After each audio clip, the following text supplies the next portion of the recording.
With the arrival of the cold, rainy season, we end up leaving our windows and doors closed more often. Closed environments, when paired with humidity, are the perfect recipe for mold. Caused by microscopic fungi that reproduce through live particles, mold floats in the air of our homes. Constant exposure to these agents is not only bad for your furniture, but for your health as well. People who suffer from sinus infections, bronchitis, and asthma have the most problems with this exposure. As we inhale the fungi, they penetrate our body and find favorable conditions to cause allergic reactions.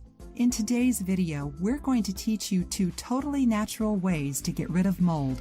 Tea tree oil. Tea tree oil is traditionally used in several different natural remedies due to its antifungal and antiseptic properties. It's great at treating athlete's foot and acne. Furthermore, tea tree oil is one of the best ways to fight the fungi that cause mold. In order to get rid of the mold in your home, mix a spoonful of tea tree oil with a cup of water and put the mixture in a spray bottle and spray the most affected areas. Let the liquid sit for a while, then clean it off with a rag. White vinegar. Several studies have shown that white vinegar is very efficient at eliminating any pathogens found in our home, including the fungi that cause mold. In fact, it can eliminate up to 82% of all species of mold.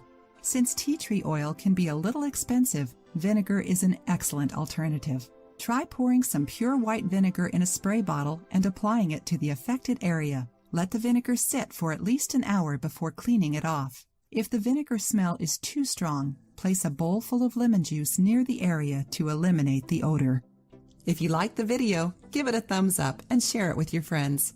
For more recipes and tips, subscribe to the channel.